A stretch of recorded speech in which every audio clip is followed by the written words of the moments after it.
Welcome into Suits and Laterals, episode number 5. I am Mitch Gatsky. He is Evan Skilleter. How are you? I'm awesome, Mitchell. I am so excited to be here. I have a nice glass of whiskey. It's a Tuesday night as we record this, Nice. and I'm excited to talk some football. What kind of Whether it's what kind of whiskey whether is the it's gentleman drinking tonight? well, I just finished a bottle of You finished a Lexi. bottle. Well, I've had the bottle for a while, Okay. but I Okay. just finished a bottle of Lexington bourbon whiskey. Um, and I have a bottle of Blanton's waiting for me um, once I'm ready to pour another glass. So I'm very excited for that. But I have to finish this glass first, and I hope this lasts me at least through this half-hour episode. Oh, we better hope so, or else you might not make it through the episode. Oh man, You've I already can drink my finished a whiskey. bottle. I haven't drank the whole bottle, Mitchell. Let's get it going here. The Texans, I think they're still alive despite being smacked around last Thursday night by the Patriots. I think the Texans are still alive because the AFC South is the worst division in the NFL. And, it's difficult to beat a team twice, no matter who you are, no matter who they are. And I think we might have possibly seen a playoff preview in the Texans-Pats game this past weekend. What do you think? Well, I hope for the sake of football fans everywhere, we don't see this matchup again in the playoffs. The Texans are sure they're contenders for the playoffs, but they're not contenders to win a playoff game. This was an absolute disgrace. Okay, listen, the Texans had a chance to help out the teams like the Steelers and the Broncos, teams that could get the home field advantage throughout the playoffs if it weren't for the Patriots being so dominant. They had the Patriots in prime time on a Thursday night, and the Patriots were down to their third string quarterback. Okay, the Texans are 2-0 going into this game. They had an impressive win last week over the Chiefs. They didn't just lose; they rolled over, and How they didn't great even was compete. Jacoby Brissett? What do you think? Well, he was great, but what do you think that the Texans are going to do in the playoffs when the same situation arises? All eyes are on them. It's a huge stage. It's win or go home. They proved to us they proved to us without a doubt on Thursday that they will not compete in big stages in the playoffs. I don't know. I don't know if we can guarantee that. It is just the third week of the season. I mean, we're Okay, it's the third week of the season, but it's the biggest game of the week. They looked scared. I don't They know. lost I don't know if two it was the biggest fumbles. game of the week. They they threw a pick. They had crucial missed tackles. The defense is supposed to be the best in the Look, league, and they look bad. they only stopped the Patriots behind the line of scrimmage three Look, times. they look bad. Three That's for tackles for sure. loss. But They did winning those terrible. games is what the Patriots do. They was at home in prime time, regardless of who's playing quarterback. And Jacoby Brissett did I didn't exactly what he expect. needed to do.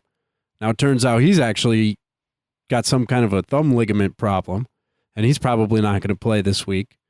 So I don't know if they're going to be going back to Garoppolo. I've heard Julian Edelman is the backup plan.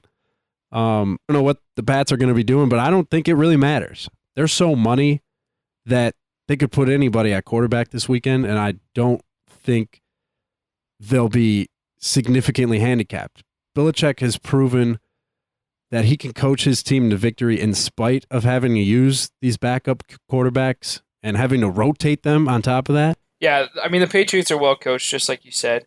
The last couple weeks, they've tailored their offense to fit the needs and the skill set of the quarterback that they have.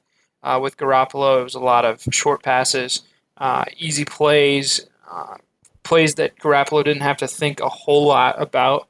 Not that he's not a smart or talented quarterback, but when you're a guy that's put in that situation, you need simplicity, and that's exactly It's what he tough, yeah. got. With Brissett, we saw a couple option plays, which I never thought I'd ever see out of a Belichick offense. They were running quarterback options. Brissett ran it perfectly. A couple fake pitches, cuts up field. He was an impressive player, and yeah, that offense was cooking. They made smart plays, smart short passes, and besides that, what we all already know is that the defense is great, and they also showed that on Thursday night. Belichick said that they were running plays that they'd only practiced in the pregame warm-up, in the walkthrough. Hadn't practiced them during the week in actual practice time. They were out there running plays on, like you said, one of the defenses that is supposed to be tops in the league. And they scored 27 points. I Man, mean, sure the Patriots are great. I didn't expect the Texans to win this game. I picked the Patriots, but I didn't expect 27 to 0. I mean, that I'm was ready to just pencil the Pats into pathetic. the AFC Championship game. And that's ridiculous to say, but it's not, because it's Belichick, it's Brady, it's the Pats magic that's worked for about a decade now.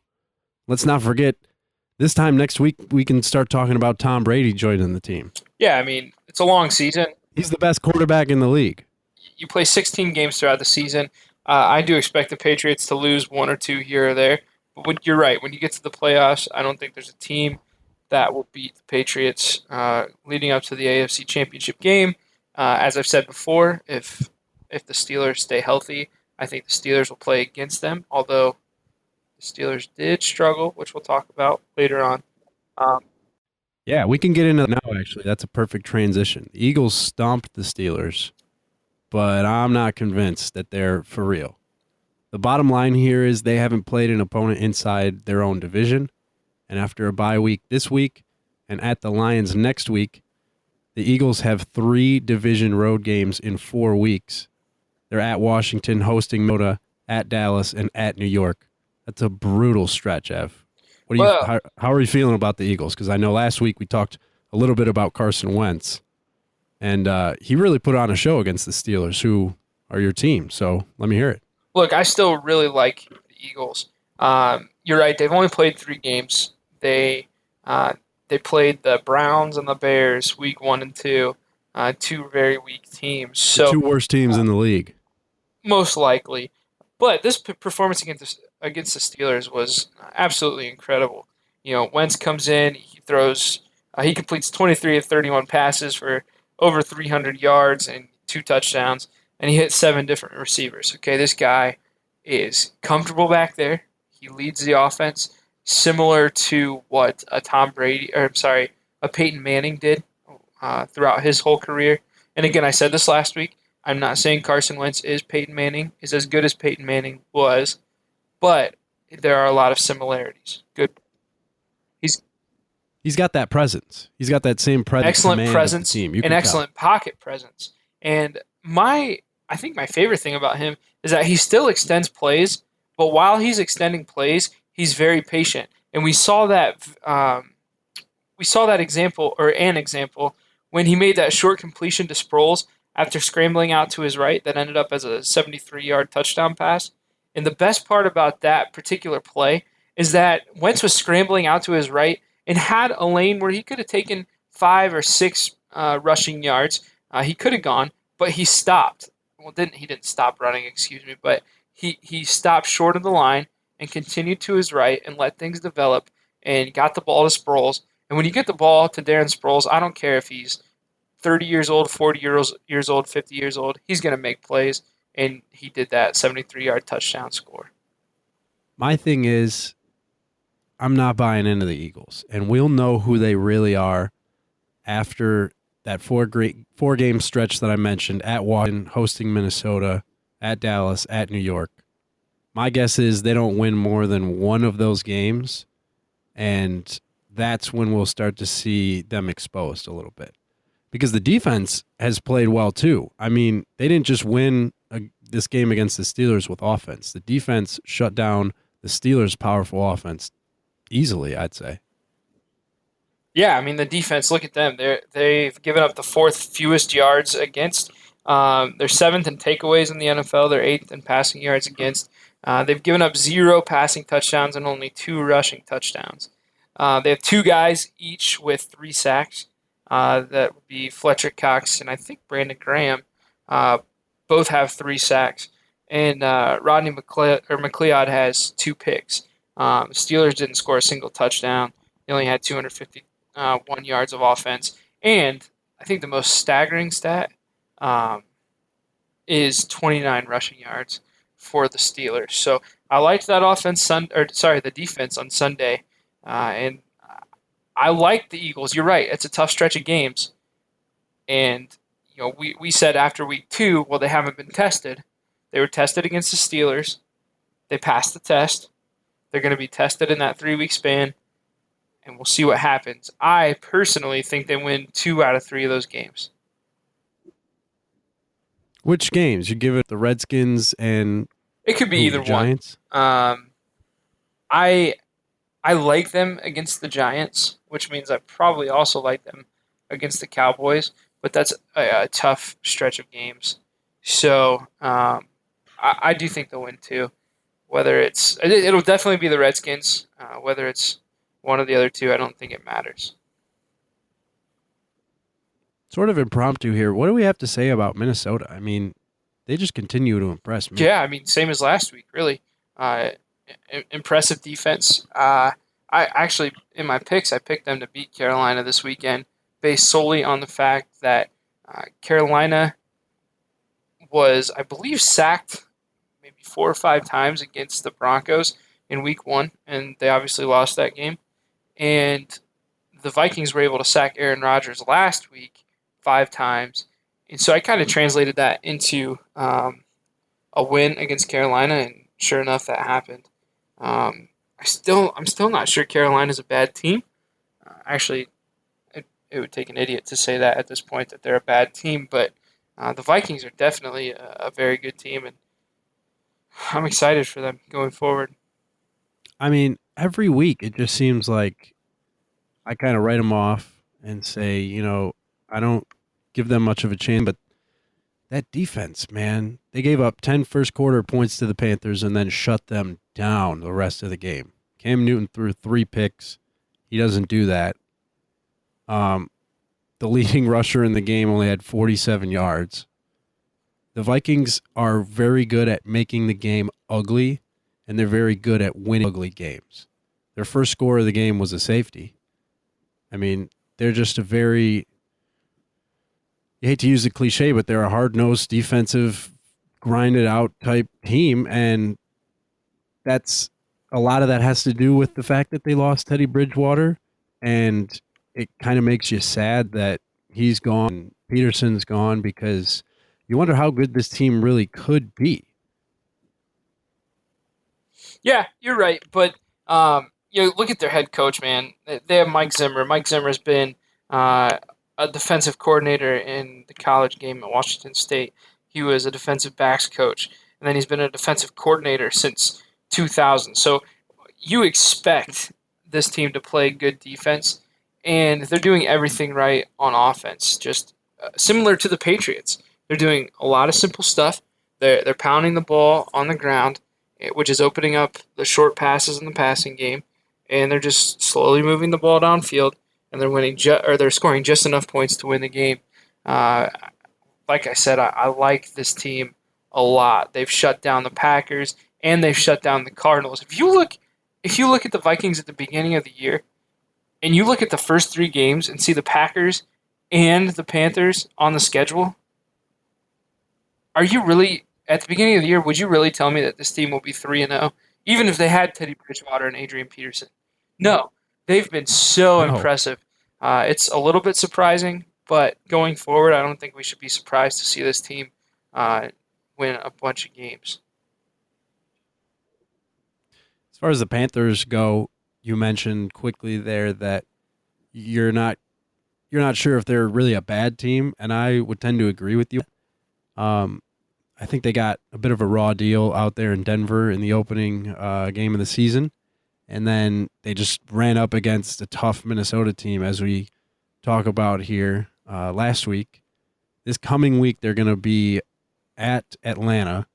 What do you tell me a little bit about what you're expecting in Yeah, that to game? me, that's the game of the week, and I know in talking to you earlier, you have a different game of the week, Okay. which is fine, and we'll talk about that later on. Um, but yeah, as far as the Panthers at the Falcons, um, this is a big game for both teams. Okay, the Panthers are 1-2. This team lost 1 game last year. Okay, they have to start winning games and winning them soon in order to continue to be that dominant team, continue or at least regain momentum. Right. For Atlanta, who I believe they're 2-1 right now, and or they're 2-1 right now. Excuse me. But if the Falcons are for real, they're going to have to prove it against a tough Panthers team. Okay, we're really going to see what they're made of. They give up a ton of points, but they've scored almost 30 points more than the rest of their divisional opponents. So, the other three teams in the division have scored, I believe, around 70 points each, and the Falcons have put up 100 to 110, something in there. So it'll be a fun game to watch. I do think there'll be a lot of points scored in the game, but the Panthers really, really need to win, and the Falcons are going to have to compete to show the rest of the league that they're for real. Monday Night Football was Falcons at Saints. That's really not a matchup that gets me excited, but I want to know, did you watch the debate or Monday Night Football last night? I think I watched more of Monday Night Football than I did of the Okay. debate. So you were flipping? I was flipping. Yeah, I was actually locked in an interesting fantasy matchup until about halftime of the game. I was Tell up us a by little bit about it. yeah, sure. I was up by 30 points in the more competitive league that I play in, but I had Tevin Coleman going, and the other guy had Brandon Cooks, Julio Jones, and Jacob Tammy going. So 30-point lead is a pretty nice cushion, but with those guys, you never know. I think Cooks scored 22 to 25 points in week one. Julio Jones can break out for a bunch of points, and Jacob Tammy can score a touchdown here or there. So uh, I wasn't super comfortable, but Tevin Coleman scored two touchdowns in the first half to kind of lock it in for me. So, um, Nicely done. yeah, what'd you think of the debate? Did you Nicely watch done. it? I did. Whoa. I did. Sorry about that. I did watch the debate. Um, I fell asleep during the middle of it, to be honest. I didn't particularly think that any candidate separated themselves significantly from the other. I thought that Trump started out a little bit better, but as the night wore on, I think Clinton's experience kind of carried her to a victory in the second half, and that leads people to believe that she won the whole thing. But besides all that, you say your game of the week is Carolina at Atlanta. And I got to disagree because all of a sudden, the Rams have strung together a couple wins, and now they look like they're all right. And they are going out to Arizona to face the Cardinals, who are playing in their first division game, and they just got torched by the Bills. First of all, what happened in Buffalo this weekend? Yeah, that was quite the game. Buffalo's defense, and I was watching the Red Zone channel, so I didn't get to watch every defensive play, but I did get to see every interception and turnover in that game. And it just seemed like Carson Palmer was in his head thinking that he was supposed to throw to the Bills. Like those defensive backs were his receivers, You right? thought they were wearing blue that day? Oh my gosh, it was just absolutely pathetic. It was seriously every update, and it was at the end of the game. It was every 3 or 4 minutes. Every update was Carson Palmer throws another pick, and I don't know this for sure, so don't take my word for it. But I believe he threw two or three interceptions within the last 2.5 minutes of the game. It was like he would throw a pick, and somehow the Bills would give the ball back, and he would throw a pick, and the Bills would give the ball back, and he would throw a pick. And the only reason I paid close attention to that was because I had the Bills defense in one of my leagues, Oh, uh, nice. and How many not points did they get you? oh man. So I actually had the Bills and the Chiefs defense in two Wow. different leagues. Um, so I don't remember exactly how many each scored. One scored about 28 points, and one scored maybe in the 30s. So it was great. It was fun to watch. I feel bad for the Cardinals because they do have a really talented team, but for some reason Carson Palmer just couldn't put it together. So let's break this down because if the Rams win this one, they go to 2-1 in the West, and they really jump out to quite a lead because the other teams have struggled. We've talked to Seahawks and, what's going on with them and Russell Wilson. And the Cardinals, like we mentioned, got just, that was embarrassing last week. It really was. And it was not at all expected from a Buffalo team that didn't look like they had anything. And then the final team in that West division is the 49ers. And for my money, they're still probably the third worst team in the league behind the Browns and the Bears. But what can we expect from Rams at Cardinals this week, Ev? Well, the Rams play good defense, and their offense is tricky because they hadn't scored a touchdown before this week, and they put up 37 points. They did kind of let the Buccaneers climb back into it. They had that delay at the end of the game where I think it was right at the 2-minute warning. The Bucs had the ball and were about to drive and try to take the lead there. So the Rams did let the Bucs back in, but it's tricky because, like I said, the Rams didn't score a touchdown in Week 1 and Week 2.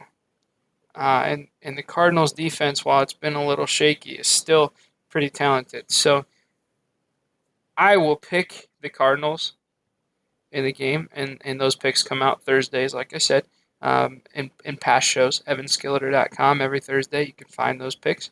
And I will pick the Cardinals.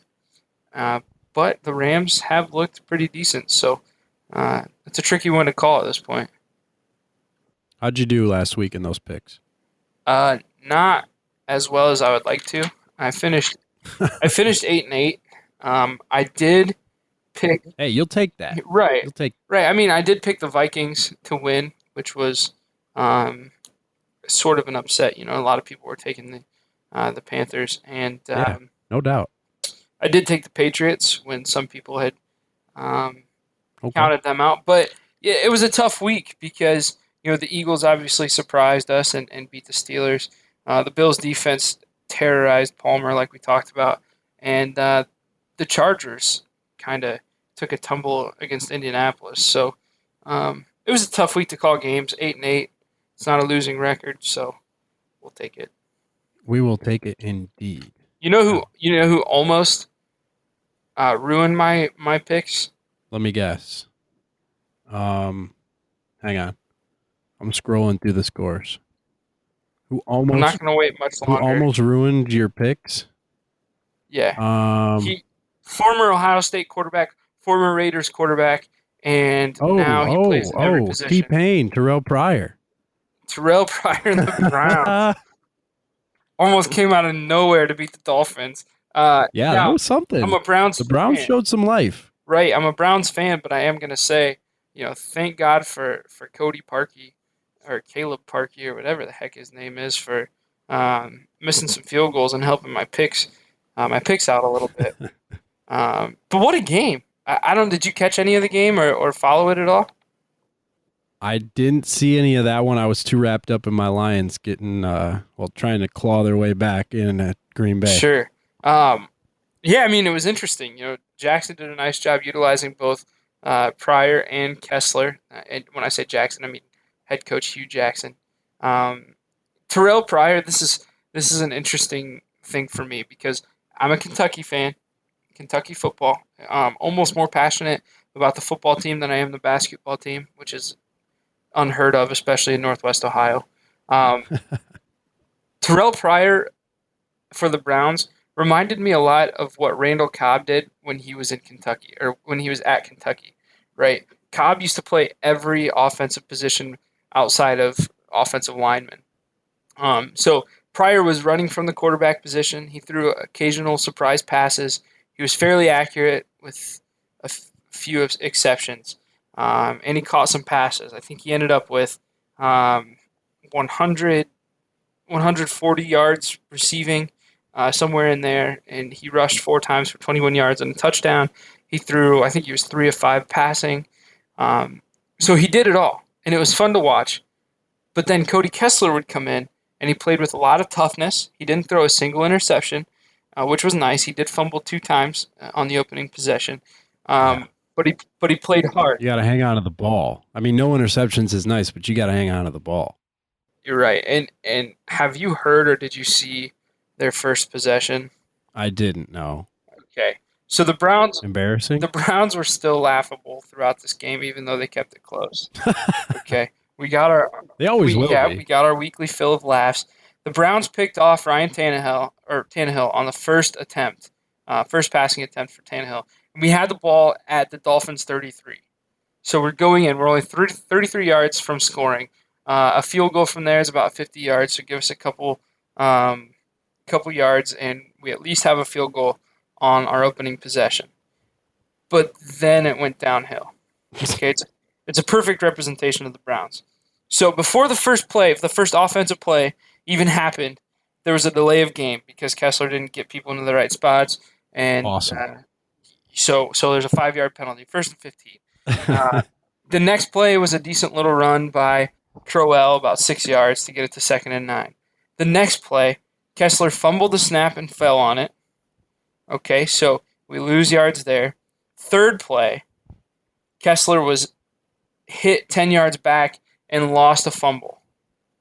So we're talking in a span of 3 plays or 3.5 plays, a delay of game, a fumble, and another fumble. And then the next series, Tannehill threw a 26-yard touchdown pass. That's a So USC quarterback for you. that's the Browns for you. So going forward, is it just going to be the Terrell Pryor show? I'd be okay with that. There's not much else to be excited about this season, so Why not? so why not? Give me Terrell Pryor. Let him play some quarterback. Let Cody Kessler develop a little bit. Hugh Jackson had some really good things to say about Kessler when they drafted him. So maybe he sees something in him. Hugh is the quarterback whisperer. Maybe we can see a quarterback blossom in Cleveland, which would be a completely new sight to all of us. All right. Before we get out of here, it's Colts and Jags in London on Sunday morning. And it's at the famous Wembley Stadium. So I'm going to drop some football on the listeners, if that's okay. That's okay with me. I'm not a listener, though. So I do listen, so that's fine. I'll speak for them. Manchester City at Tottenham. These are the top two teams in the Premier League table. It starts 15 minutes before the Baby Horses and the Pussycats kick off. So tune in at 9:15 for Man City versus Spurs. I guarantee at least one goal in those 15 minutes. And if those first 15 minutes aren't enough for you, then you can go watch your AFC South garbage. Yeah, bye. And just as we begin the show talking about AFC South garbage, that's how we end it. That's called bringing it full circle. Ev, tell the people where they can find you. Find me at evanskilleter.com. Find me on Twitter at Skilleter, Skilliter. Find some of my writing on campuspressbox.com. And as always, catch me on Suits and Laterals every Wednesday. It's released. So check me out there. Make sure you guys leave reviews and rate the show. We really appreciate it. We appreciate you tuning in. Mitch, same thing. Where can we find you? Well, first of all, email the show hello at, suitsandlaterals.com, right? Yes, sir. That's it. That's it. Tweet at Suits Laterals. I don't think there's an and in there. Type it in on Twitter. We'll come up. Find me on Twitter at Great Gatsky, GATZKE. Also find me on Snapchat and Instagram at Great Gatsky as well. Email me, Don't do that. Mitch.Gatsky at campuspressbox.com. That'll do it for us, the Suits and the Laterals we love. Please support your local businesses. Ev, he's out of here. All right, everyone. Until next time, stay right and stay real. Catch ya.